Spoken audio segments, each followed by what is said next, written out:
Well, good afternoon, everyone, and thank you for joining us today.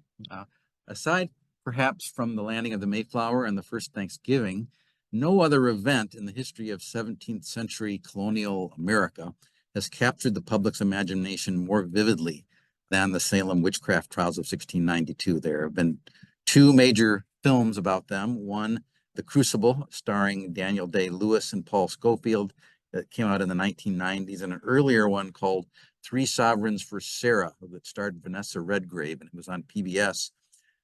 Over the years, historians have advanced various theories about what caused the hysteria and how best to interpret it from a modern perspective. And we will look at some of those theories as we go through the talk. If you have ancestors who lived in Suffolk, Middlesex, and especially Essex counties, Massachusetts in the 17th century, you may have wondered whether you descend from one of these unfortunate men and women accused of witchcraft, or conversely, one of those who made accusations against neighbors or one of the judges presiding at one of the trials. Chances are good that even if you are not a direct descendant, you may have some family connection to them, a sibling, or cousin of an ancestor who was in some way connected to the event, or even someone who signed a petition on behalf of one of the accused, which is the case of one of my ancestors. I did not have an ancestor who was a witch, but I have people who helped defend them. So what I would like to do today is provide an overview of the events that made up what is known as the Salem witchcraft hysteria, discuss some of the theories that have been proposed to explain it, look at some of the people who were accused, and finally show some examples of some of the genealogical sources available for researching people involved in this event. Accusations of witchcraft occurred all over the world in the 15th, 16th, and 17th centuries. In Germany, thousands of accused witches were burned at the stake. Hundreds more were executed in Scotland during the same period.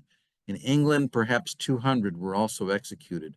A special area of focus has been the English county of Essex, where many of New England's Puritans originated. Between 1645 and 1647, during the English Civil War, when the Puritan government of Oliver Cromwell ruled England, Matthew Hopkins, self-appointed investigator with the title Witchfinder General, accused many people of practicing witchcraft, and he sent as many as 300 women to their deaths, and later wrote a book called The Discovery of Witches, which had a profound influence on the Puritan government in Massachusetts. Hopkins had proscribed certain tests for determining the guilt of a suspected witch, including tying them to chairs and throwing them into ponds to see if they sank or floated. A sinking body meant that the subject was innocent, and examining bodies of so-called witches' marks, which were often hidden and could be revealed by pricking pins. These persecutions helped put the witchcraft hysteria in New England into some perspective. In light of what happened in England, its manifestation in New England is not at all surprising. Indeed, part of the phenomenon can be attributed to the mindset of the Puritans, who took a literal interpretation of a passage in Exodus chapter 22, verse 18, "Thou shalt not suffer a witch to live." They believed that the devil was not an abstract being, but an actual incarnate creature that lurked in the woods of New England. With a variety of invisible supernatural powers, he was able to interact directly with witches, causing them to make contracts by signing his book, and who were then able to make themselves appear to others through apparitions. Any misfortune or mishap that occurred in a town or befell a member of a community carried a divine message, requiring at the very least inner repentance. Sometimes mishaps, however, were considered the direct work of Satan. So the possibility of witchcraft had always lurked under the surface of Puritan society, even before Hopkins' book made the search of witches more popular. Before the Salem Village outbreak, 11 women and 1 man had been executed for witchcraft in Massachusetts and Connecticut. They included Alice Youngs of Hartford in 1647, Margaret Jones of Charlestown, and Mary Johnston of Hartford, both in 1648, Alice Lee Lake at Dorchester, and Elizabeth Kendall in Cambridge in 1650, Mary Parsons of Springfield, and Marjorie Bassett of Fairfield, Connecticut in 1651, Mary Knapp of Hartford in 1653, Anne Hibbins of Boston in 1656, Mary Sanford, Mary Barnes, Nathaniel Greensmith and his wife Rebecca, all of Hartford in 1662, and Anne Glover of Boston in 1688. Many more unfortunates had been accused during these years, but not convicted. Each of the executions had been isolated events and were not part of a large-scale hysteria. It should also be noted that in many instances, the court tried to determine the truth of the accusations in good conscience, using all of the methods prescribed by English common law at that time. Still, there were certain characteristics that define many of the accused of witchcraft that helps us put the Salem Village events into context. Historian Richard Godbeer observes that while both men and women could be targets, 4/5 of those tried for witchcraft in New England were women. Especially vulnerable, he says, were women who had passed menopause and thus no longer served the purpose of procreation, women who were widowed and so neither fulfilled the role of wife nor had a husband to protect them from malicious accusations, and women who had inherited or stood to inherit property in violation of the expectations that wealth would be transmitted from man to man. Women who seemed unduly aggressive and contentious or who failed to display deference towards men in positions of authority were also more likely to be accused, end quote. Many of the accused lived in close proximity to their accusers. Another historian, John Demos, has pointed out the close connections that existed between people in a small New England town, a much different level of contact than what we experience in modern society, even within our own neighborhoods. He writes, quote, "The brickmaker who rebuilds your chimney is also the constable who brings you a summons to court, an occupant of the next bench in the meeting house, the owner of a share adjacent to one of yours in the upland meadow, a rival for water rights to the stream that flows behind the meadow, a fellow member of the local band or militia, an occasional companion at the ordinary or tavern, a creditor from services performed for you the previous summer but is yet unpaid, a potential customer for wool from the sheep you have begun to raise, the father of a child who is currently a bond servant in your house, a colleague on a town committee to improve the public roadways, and so on. Do the two of you enjoy your shared experiences? Not necessarily. Do you know each other well? Most certainly, end quote. There was often a history of conflict in the neighborhoods, including Salem Village in 1692. Because of these close community contacts, there was plenty of opportunities for perceived slights, for misunderstood actions and unexplained phenomena. During the witchcraft hysteria, some believed that the alleged witch had sought revenge by causing some misfortune to occur to the accuser. The Salem Village hysteria caused against this community structure.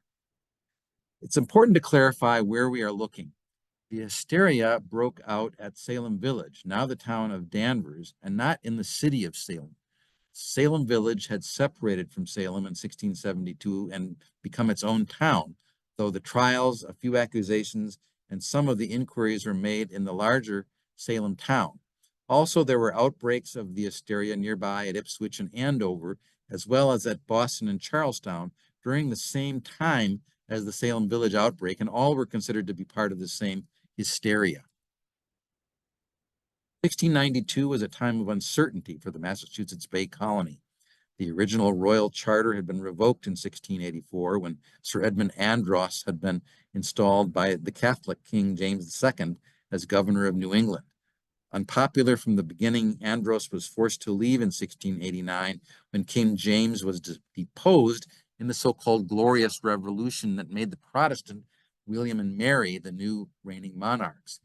England had approved a new charter in 1691, and in the spring of 1692, a new governor, William Phipps, arrived in the colony. Phipps created a new county judiciary to deal with the growing caseload of court matters, and he also established a special court of oyer and terminer to handle the problem. Additional anxiety existed throughout New England in the early 1690s unrelated to the charter.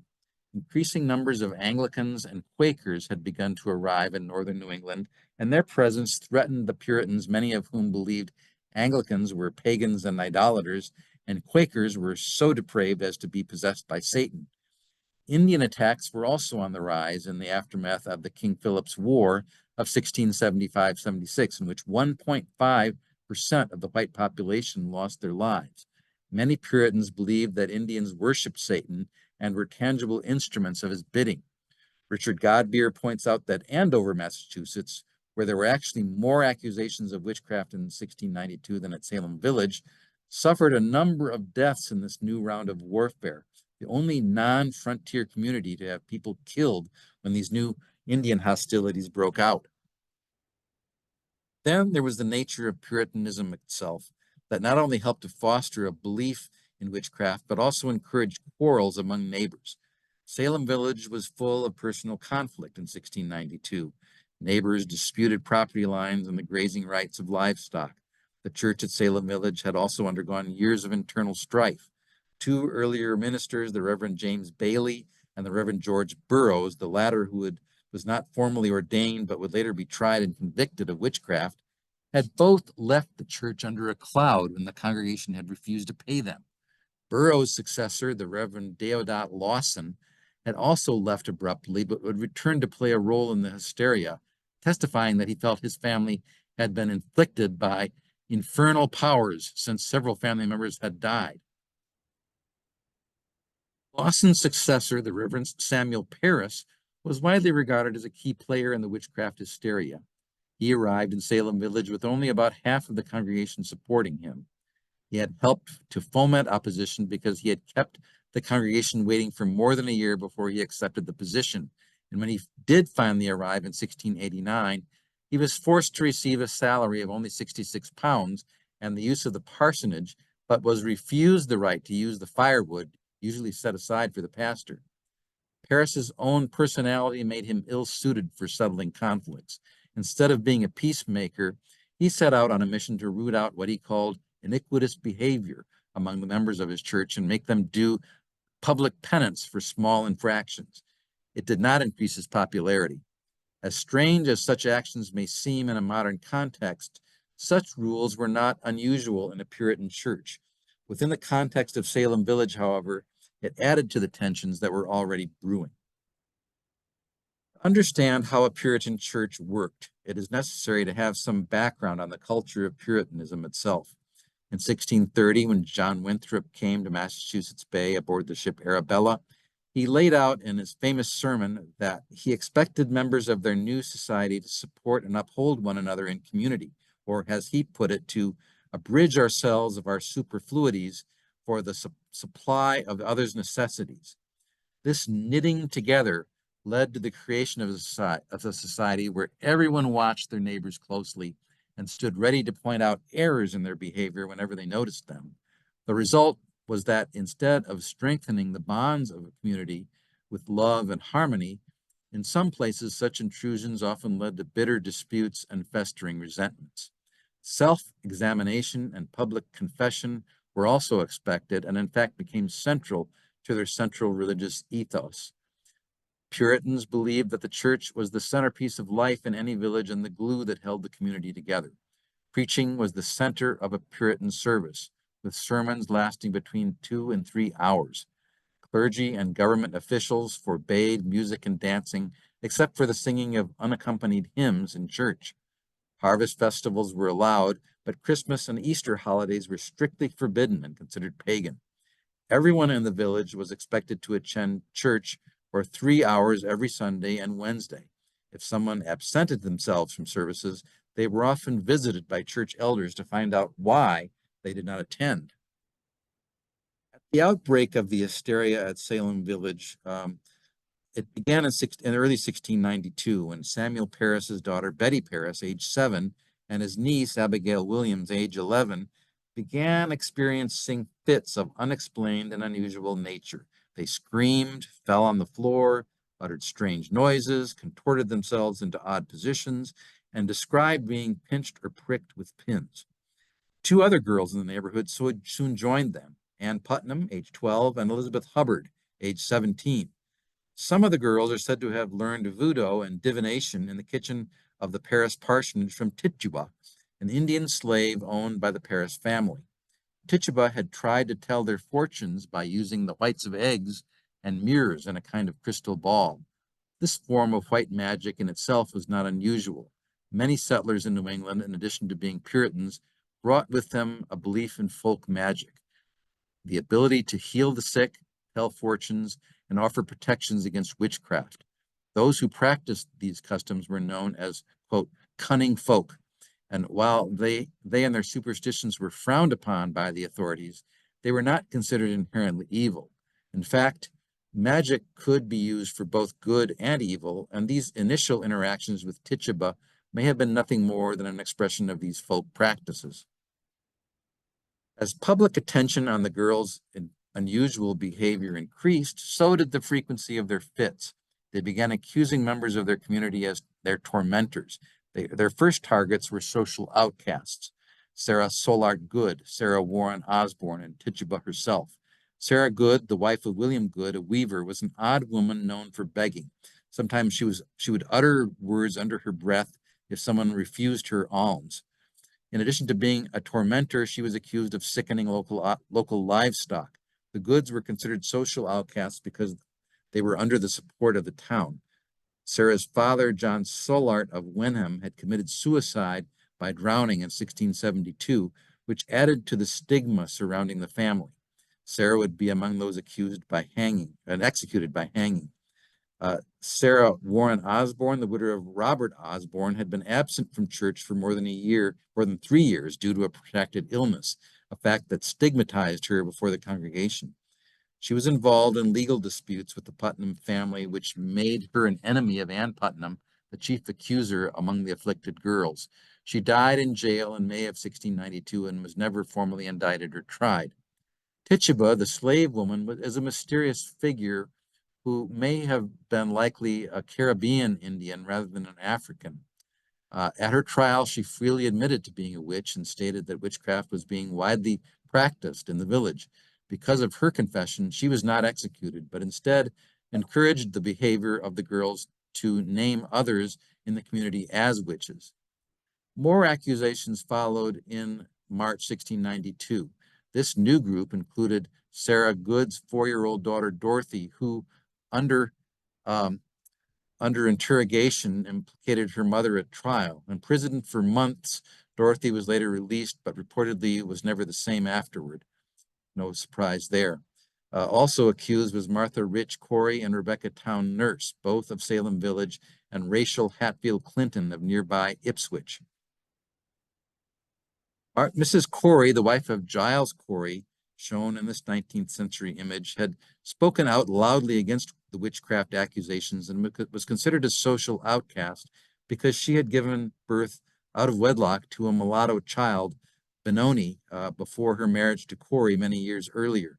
She was, however, a fully covenanted member of the Salem Village Church.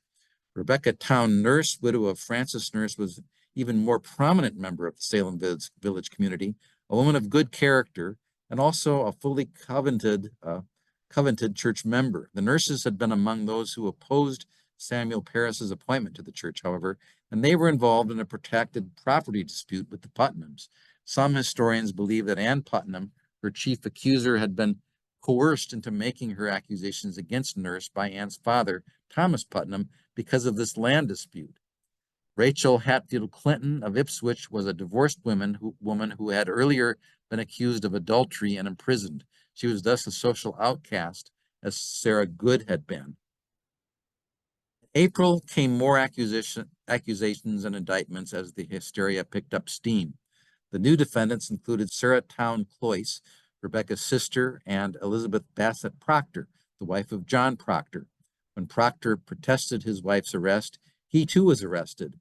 More accusations and arrest followed within a week, including Giles Corey, Martha's husband, a covenanted church member, but one who had been accused of theft in the past.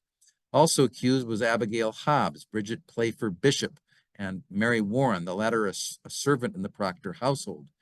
Bishop's case was most interesting. She had been accused of wearing red bodices and of keeping a tavern where people could play shuffleboard. She had previously married Thomas Oliver, a prominent businessman, and later Edward Bishop, a well-to-do owner of a sawmill. In addition to being accused of tormenting the girls, she was found to have puppets or dolls in her home which were forbidden in Puritan culture and considered voodoo dolls. Bishop was also known to be very vocal and opinionated, which increased the public's dislike of her. Abigail Hobbs, a girl of about 15, was accused with her father and stepmother, William and Deliverance Hobbs. Abigail and Deliverance both confessed to being witches under interrogation, which ironically saved them. They in turn include Sarah Averill Wilds of Ipswich, apparently because her son Ephraim had been the constable that arrested them. The month wore on, there were more accusations and arrests. I won't list all of them, but they include Mary Town Esty of Salem Village, another sister of Rebecca Nurse and Sarah Cloyce, Edward Bishop Jr. and wife Sarah of Salem Village, who were Bridget Bishop's stepchildren, the Reverend George Burroughs, the former minister of Salem Village, Mary English of Salem, Dorcas Galley Hoare of Beverly, and Susanna North Martin, the widow of George Martin of Amesbury. Susanna had been accused of witchcraft previously as far back as 1661, so she had a checkered past in the eyes of the community, but she was also a successful farm owner. Her sharp tongue had irritated her neighbors. In May, 26 more indictments were issued, and I won't read all the names, but they included Martha Allen Carrier, the wife of Thomas Carrier of Andover, her sister Mary, and Mary's husband, rather Toothaker of Salem. Also accused were George Jacobs of Salem Village and many members of his family, John Willard of Salem Village, a constable who had refused to arrest persons he believed were innocent, Alice Parker, the wife of John Parker of Salem, who had once publicly scolded her husband for drinking too much, Mary Ayer Parker of Andover, who may have been senile, Anne Greenslit Putiator of Salem, an impoverished widow, Wilmot Redd, widow of fisherman Samuel Redd of Marblehead, also impoverished, Elizabeth Jackson Howe, wife of James Howe of Ipswich, and Samuel Wardwell of Andover, an Andover farmer and carpenter. As many accusations followed through the summer of 1692, they were often tied to personal disputes. One of the most prominent of the accused was Abigail Dane Faulkner, daughter of Andover's minister, the Reverend Francis Dane, and as such, she was not a social outcast, but was considered a wealthy and socially upstanding woman whose husband, Francis Faulkner, had become ill. The court had previously granted her administration of his estate, and thus she had control of more property than many of the men in Andover, making her the target of jealousy. Her father had also publicly doubted the testimony of the girls, accusing the others of witchcraft. In order to respond to the initial accusations from the previous March, the Court of Oyer and Terminer, one of those new courts that had been established, convened at Salem town in 1692 in June. Serving as chief magistrate was William Stoughton, the new lieutenant governor, while Thomas Newton was the crown attorney and chief prosecutor. Thomas Danforth did not preside and is inaccurately portrayed as such in the Crucible. He actually tried to bring the trials to an end. First to be tried was Bridget Bishop, whom a grand jury had indicted, then tried and convicted, all on the same day. She was the first to be hanged on June 10th, 1692. Indictments were also handed out to Rebecca Nurse and John Willard. Both would be found guilty and sentenced to die. Nurse would be hanged on July 19th, along with Sarah Good, Susanna Martin, Sarah Wilds, and Elizabeth Howe. 3 new justices had taken over the court by the end of June, including John Hathorne, who was the ancestor of the author Nathaniel Hawthorne, Jonathan Corwin, and Bartholomew Gedney. Judges followed the customs of English common law in carrying out the trials. An accuser entered a complaint or a formal accusation against another person, the alleged witch, with the magistrate or local justice of the peace. The accuser was deemed to be credible. The magistrate would then issue a warrant for the arrest of the accused. The accuser would then usually post a bond indicating that he intended to follow through on the complaint. When the warrant was served, the accused would be physically bound by the constable and brought before the justices for examination and interrogation. The constable would write on the warrant whether the return was successful or unsuccessful, that is, whether the accused was apprehended. During this time of examination, the accused witch was urged to confess. Whether or not he or she did so, the magistrates were satisfied that enough information had been gathered The accused would then be handed over to an appropriate court, either a quarterly court or the court of oyer and terminer for trial. In this painting, we see an accused witch being examined for physical evidence of being in league with the devil. Such an examination would not likely have been made in the courtroom. At this point, the justices would call additional witnesses to corroborate the accusations brought by the original complainant. They recorded the testimony and depositions, which were sometimes added over a period of time, given that the ink in many of these documents differs. These testimonies or depositions provide us with a clear picture both of why the accusations were being made and what types of people were being accused of witchcraft. While the girls making the initial accusations were often convulsing on the floor and complaining of being tormented by specters, other witnesses offered pieces of evidence of past wrongs, unexplained illnesses, or deaths of livestock that they attributed to the witchcraft, to being caused by witchcraft. And during these times, there were all sorts of words that were spoken back and forth by the people testimony. We even have the exact words written down in these trials, and how unfair it was to the accused, that were by the judges even, for what they were trying to say, and people protesting their innocence, even though there was no real defense attorney for them to help them, and no one really on their side giving them the benefit of a fair trial. The most controversial aspect of the trials was what was termed spectral evidence. A witness could claim to have seen the apparition of an accused witch afflicting them. The court wrestled with the theological implications of such an accusation, with the argument turning on whether the accused witch had to give the devil permission to use their shape for an apparition, thus making them complicit in his actions. But opponents argued that the devil could assume any shape with or without the subject's permission. For most of 1692, the period of the trials, the judges accepted the premise that a subject had to give permission, which meant that the afflicted girls could accuse anyone of tormenting them, and the accused had no way of defending themselves. There were other types of evidence, some admissible in court and some not. A popular folk method involved making what was called a witch cake. Some rye meal was mixed with the urine of an afflicted girl and then fed to a dog. As the dog bit into the cake, the witch afflicting her would cry out in pain in the belief that her effluvia, her venomous particles, by which she bewitched the girl, would remain in the urine. Mary Walcott, the aunt of one of the afflicted girls, made such a cake at the start of the hysteria in February 1692, but she was discovered by Samuel Parris and forced to make a confession before the congregation for using white magic, even though her intentions were good. The courts in Andover did accept the use of the so-called touch test in September 1692. The accused witches were blindfolded and their hands were placed on a girl having a spasmodic fit. If the fit stopped, it meant that the accused was guilty of afflicting her. They believed the venom emanating from the witch into the victim would return to the witch when touched.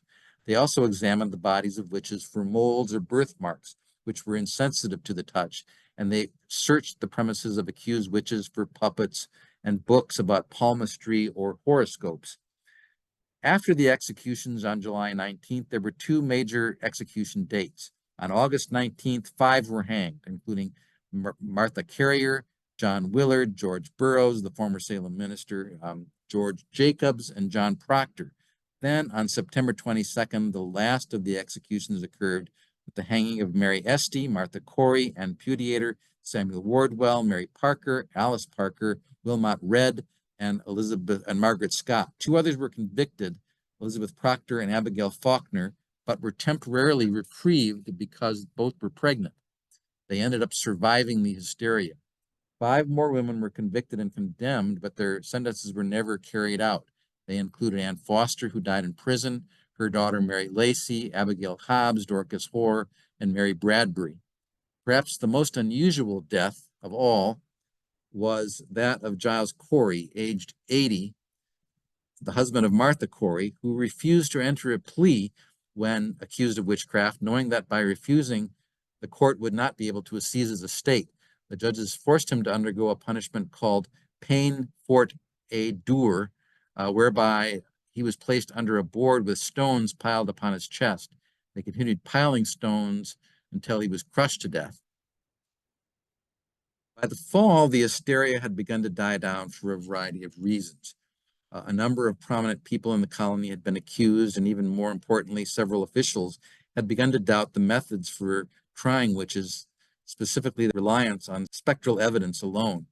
Increase Mather, one of the most prominent ministers, openly criticized the trials and wrote, quote, "It were better than 10 suspected witches should escape than one innocent person should be condemned."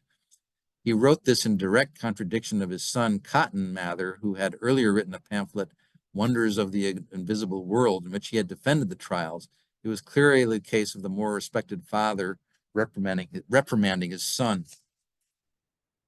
The last witchcraft trial was held in May of 1693, but there were no more convictions, and all those still imprisoned or awaiting trial were pardoned. Within a very short time, society experienced a complete change of heart over the whole affair. In 1696, the General Court designated January 14th, 1697 as a public fast day for the, quote, tragedy raised among us by Satan and his instruments. The Reverend Samuel Willard of South Church in Boston, a strong proponent of the trials in 1692, read aloud an apology for the shame of those events. More pamphlets appeared in print that criticized the trials. In 1706, Ann Putnam made a public apology for her role in the affair. She wrote, quote, "I desire to be humbled before God for that sad and humbling providence that befell my father's family in the year about 92, that I, then being in my childhood, should, by such a providence of God, be made the instrument for the accusing of several persons for a grievous crime whereby their lives were taken away, who I now have just grounds and good reason to believe they were innocent persons, and that it was a great delusion of Satan that deceived me in that sad time. I can truly and uprightly say before God and man, I did it not out of any anger, malice, or ill will to any person, for I had no such thing against one of them, but what I did was ignorantly being deluded by Satan," end quote. Between 1700 and 1709, the families of the victims submitted a number of petitions to the court demanding that earlier convictions be reversed and the excommunications of the churches be reversed and compensation be given to the families for those losses. In 1711, the General Court finally passed a bill that reversed all of the convictions, and later that year, Governor Joseph Dudley authored monetary compensation for the families. So, what are the different theories that historians have advanced to explain the hysteria? They range from medical causes to social and cultural issues. One of the most popular and controversial is ergot poisoning. Scientists argue that certain types of fungus under the name of Claviceps purpurea grew on the rye at Salem because of an unusually wet year. When the rye was made into bread, it acted as a hallucinogen like LSD and caused the girls to go into fits. Similar outbreaks of ergot poisoning occurred in Europe in the 16th century, also resulted in witch trials. Other medical arguments have been advanced, including epilepsy, bird-borne encephalitis lethargica, and sleep paralysis. The problem with some of these theories is that, if true, it would likely have afflicted more people than just the accusing girls. Some have reduced the problem to what they term the psychopathology of adolescence. The teenage girls who made the accusations were delusional for various reasons, connected with social pressure and perhaps mental disorders not related to ergot poisoning. The problems of bullying that we see in teenagers today was also at work in the past and influenced their aggressive behavior. Some argue that the repressiveness of Puritan culture also played a role and fed the behavior. The girls had an eager audience of supportive adults, which gave them a voice that they would not have had otherwise in their community. Historians Paul Boyer and Stephen Nissenbaum, in their 1974 book, Salem Possessed: The Social Origins of Witchcraft, attribute the causes to community factionalism, a view that enjoys widespread support among historians. In the book, they conduct a very thorough probe of the history of property disputes within the Putnam family and others in the Salem village community. These disputes are more likely a major aspect of the cause. The three town sisters, Rebecca Nurse and Sarah Cloyce, had a long history of disputes with the Putnams. As I have said, the 1690s was also a time when the prevailing culture had difficulty dealing with the increasing number of social outcasts. There were as yet no workhouses or institutions to send the mentally ill or indigent. So there was no formal system of social welfare. Witchcraft accusations, says Richard Godbeer, resulted as a response to unwelcome requests of neighbors in need. It also came about from the convergence of three components in Puritan culture: the inability to explain or control illness and other misfortunes that befell the community, a deeply held belief in the presence of supernatural forces, and the very personal nature of interactions among neighbors in small communities. As genealogists, how do we approach the witchcraft hysteria? How do we find if our ancestors were involved? There is at present no comprehensive source that traces the genealogies of all the accused witches or the families of their accusers.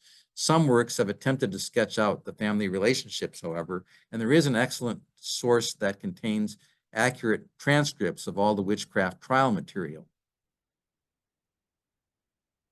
This 2009 book is titled Records of the Salem Witch Hunt, which was edited by a team led by Bernard Rosenthal and published by Cambridge University Press.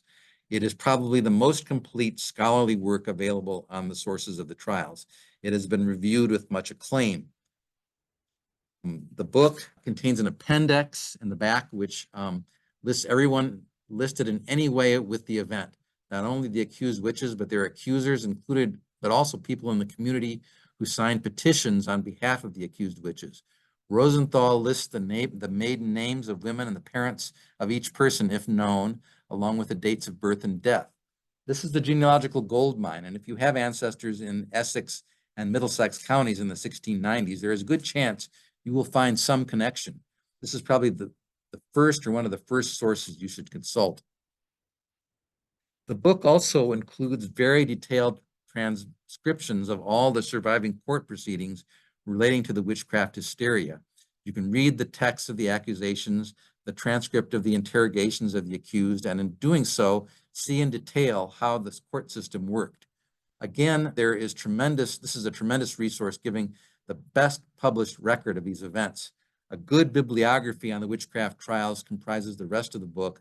All of these elements combine to make this the most essential tool for doing historical research on the trial. It does not contain a lot of genealogical information outside of the biographies of the participants. A couple of other titles are worth mentioning. One is his book, Salem Witchcraft and the House of Seven Gables, which was published in 1992. While not extensively documented, Robinson does explore many of the immediate genealogies of the families involved in the hysteria and shows many of the extended families where accusations of witchcraft occurred. Many of the witnesses in these small communities would have had known about these kinship networks. So here are a couple pages that illustrate some of Robinson's research. The one on the left shows the relationship of Elizabeth Bassett, wife of John Proctor, and her sister Mary Bassett and sister-in-law Sarah Hood Bassett, all of whom were accused. On the right, we see the extended family of Elizabeth Jackson Howe and some other Jackson family members who were accused. Robinson's work would have been stronger if he had cited the sources for much of the data he provides, but it remains an excellent work and is useful for genealogical study. Marilyn Roach's 2002 book, Salem Witch Trials, a day-by-day chronicle of a community under siege, is, as the title implies, a daily chronicle of the events from January 1692 to January 1697 as they relate to the hysteria and its aftermath. There is some familial information embedded in the text, and it is otherwise a very readable history. Another readable account, though of less genealogical value, is Mary Beth Norton's In the Devil's Snare, also published in 2002. A series of appendices contains lists of the accused, as well as judges, accusers, and confessors of witchcraft, and there's an extensive bibliography.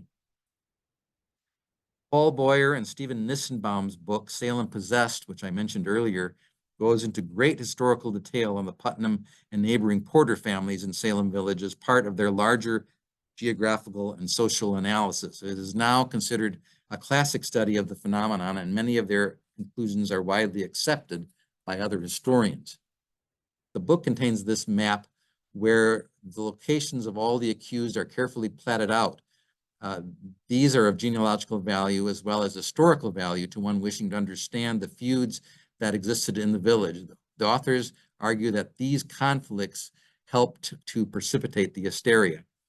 In the absence of a single genealogical account, however, researchers are going to have to trace their families back to the Essex and Suffolk County areas of Massachusetts in the 17th century using traditional methods. Look for published genealogies as one possible tool, as well as other direct and indirect sources. On the bibliography, I list a number of works that include genealogical information about the accused witches. There were a number of people accused and convicted of witchcraft, and 20 were actually executed, 6 men and 14 women. Of this group, 5 left no known descendants. They include Martha Rich Corey, the third wife of Giles Corey, Sarah Solart Good, Alice Parker, Wilmot Red, and John Willard. The remaining 15 have living descendants, and attempts have been made over the years in various publications to identify some of those descendants, at least through their immediate families. These accused witches, all executed, include Rebecca Town Nurse and her sister Mary Town Esty. There is a town family association. The Reverend George Burroughs, George Jacobs, Giles Corey, John Proctor, Mary Ayer Parker, Samuel Wardwell, Susanna North Martin, Martha Allen Carrier, Sarah Averill Wilds, Bridget Playfer Bishop, Margaret Stevenson Scott, Elizabeth Jackson Howe, and Anne Greenslet Pudiator. Many more persons, as I have shown, were accused and convicted of witchcraft, but were not executed. One place to begin genealogical study is with the list of sources provided by Gary Boyd Roberts in his book, Notable Kin, which is also available online on the American Ancestors website of the New England Historic Genealogical Society. This 2-volume work contains a collection of articles Roberts wrote for the newsletter of the Society, and the witch article appeared in the summer of 1992, listing many of the best print sources available to that time. Roberts enjoys tracing genealogies of famous people, including presidents, and finding their kinship with persons of historical importance. In this article, for example, he shows the lineage of the Reverend George Burroughs down to Walt Disney. His bibliography is useful, but a number of new sources have appeared in the last few years since its publication. I should mention the book by Martin Hollick called New Englanders in the 1600s, a guide to genealogical research, published between 1985 and 2010. Use the second edition. Hollick lists hundreds of families by the name of the immigrant ancestor, and some families of both accused and accusers are listed. Some of his references pertain to very rare books and manuscripts available in Boston, but unfortunately not here at our library, though we have most of what he lists. You should also use the periodical source index on our website, especially articles that have appeared since 2005. Several articles have appeared in the American Genealogist in the early 1980s, focusing on Bridget Bishop, George Jacobs, Susanna Martin, Roger Toothaker, Bray Wilkins, and John Willard, as well as several others. These are probably the most scholarly articles on the witchcraft families published in journal format, but there may be others. For most of the other families, you will need to consult published genealogies. Several accused witch families are also referenced in The Great Migration Begins by Robert Charles Anderson and his next series, The Great Migration, both multi-volume works. And while his focus predates the witchcraft trials, several witches appear as children of immigrants, and Anderson provides useful bibliographic references. Published genealogies now in print. One of the best is an excellent volume on the Town family, which includes the sisters Rebecca Nurse, Mary Esty, and Sarah Cloyce. It is Lois Payne Hoover's book, Town Family, William Town and Joanna Blessing, Salem, Massachusetts, which is published in 2010, which traces the Town descendants through 5 generations. And it's a well-done source. Those of you interested in Bridget Bishop, George Jacobs, Susanna Martin, and to some extent George Burroughs should consult those articles in the American Genealogist as the best available sources. Helen Carrier's book, Thomas Carrier and his wife Martha Allen, an expanding outline of their many descendants, second edition, published in 1996, is probably the best available source on Martha Carrier. The book is irregularly numbered and not well documented, however. 2 more scholarly works, though short, include the small Carrier chapter in Philomene Jenkins' book, Waters, Law, and Allied Families, though it shows only Martha's children. The Allen family is discussed at some length in Mary Lovering Holman's book, The Ancestry of Charles Stinson Pillsbury and John Sargent Pillsbury, published in 1938 and considered a classic genealogical source. Mary Ayer Parker, the wife of Nathan Parker, is more elusive. Her Ayer ancestry is treated in Holman's Pillsbury book also, but her children and descendants are not listed.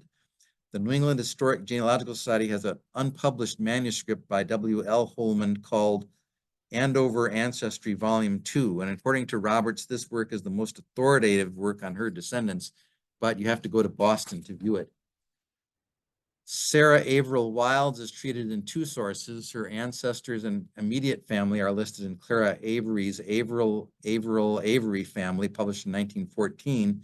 For her descendants, you should consult Walter Goodwin Davis's Massachusetts and Maine families in the Ancestry of Walter Goodwin Davis, Volume 3. Davis is considered one of the giants in genealogical writing, and as is Holman, and his work is well documented. Margaret Stevenson Scott and her husband Benjamin Scott are traced in Mary Lovering Holman's Scott genealogy, published in 1919. While her Stevenson parentage is not known, her descendants are traced forward for several generations. This volume is not well documented, not as well documented as Holman's Pillsbury book, but it's still scholarly and the best work on the family in print. Elizabeth Jackson Howe's family is referenced in Daniel Waite Howe's Howe Genealogies, published in 1929. Her Jackson ancestry is not traced beyond her parents, William and Deborah Jackson, but her descendants are listed. But unfortunately, the book is not documented. Anne Pudeator is probably the least studied of the executed witches. She is mentioned in passing in the Genealogical Dictionary of Maine and New Hampshire, but there is as yet no definitive record of her immediate descendants. Giles Corey's family is treated in an article by Eleanor Spillers in 1985 in an issue of the Essex Genealogist. His descendants are all from his earlier marriage and not from his marriage to Martha, the executed witch.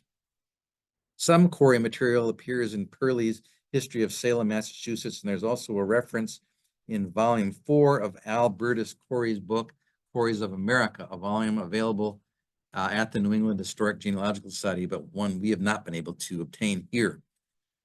The records of the Reverend George Burroughs family has been diffused over a number of different sources. He has a royal descent, which is traced in Frederick Lewis Weiss's book, Ancestral Roots of Certain American Colonists, while there have been articles about his immediate parentage and family in the American Ancestor periodical. To date, there is no comprehensive work on his descendants. Two more convicted witches, John Proctor and Samuel Wardwell, have both been featured in very scarce published genealogies that the Genealogy Center has not been able to acquire. Both are available in Boston, however. Wardwell's family and some of his descendants are traced in S.D. Biles' book, Samuel Wardwell of Andover, and a line of his descendants available at the New England Historic Genealogical Society in Boston. And Proctor's family is traced in several articles, as well as in Leland Proctor's John Proctor of Ipswich and some of his descendants, also a very scarce volume that's available only in Boston. We do have A. Carlton Proctor's book, Proctor Genealogy, 1596 to 1979, which does trace some descendants of John Proctor Jr. and Elizabeth Bassett, probably the best Proctor source in our collection, but it is not documented. I have included in the bibliography a variety of references to other accused and convicted persons who were not executed. They include Abigail Faulkner, Roger Toothaker, Joanna Mary and Martha Tyler, Mary Barker, Mary and Sarah Bridges, Sarah Cole, Mary Bradbury, Sarah Hawkes, Ann Dolliver, Dudley Bradstreet, Captain John Alden, Dorcas Hoare, and several others. Robert Charles Anderson's discussion of Dorcas Hoare and his Galley family section in the Great Migration series brings to light her crime ring, which provides some insight on the general feeling of the general public against her when she was accused of witchcraft. She was already a social outcast. So what should we as genealogists take away from the witchcraft hysteria? For one thing, the court records, such as they are sad and even disturbing to read. They document the miscarriage of justice on a large scale against a group of innocent people. We cannot help but be sobered by what we read and the cruelty that seems to have been perpetrated in some cases. Yet the persecution of witchcraft was on the wane, and the hysteria was one of the last gasps of it before it disappeared altogether from the annals of North America and Western Europe. Second, the hysteria offers us an extraordinary glimpse into the lives of everyday people in the late 17th century. If you are fortunate enough to be descended either from an accused witch or one of her accusers, you are given the chance to look very closely at your ancestor's life in a way that one normally cannot, using other kinds of court records. In the written testimony, we can find the words of the accused and accusers quoted verbatim. We can hear how they spoke and learn how they interacted. There is a great deal in them to teach us about 17th century Massachusetts, even if we are not directly descended from someone involved in the hysteria. It may inspire us to search other court records for ancestors involved in more mundane matters. In the end, I hope you will come away with a new appreciation for what happened during the witchcraft hysteria at Salem Village and will accept the challenge of finding some personal connection to this intriguing event. Thank you. Thank you, John. That was wonderful. I was watching the chat and it was really interesting. People were talking about who they were related to, who they're a descendant of, and I think it's so fascinating that we have this event in history and so many people are connected or even just interested. Thank you so much. Bye.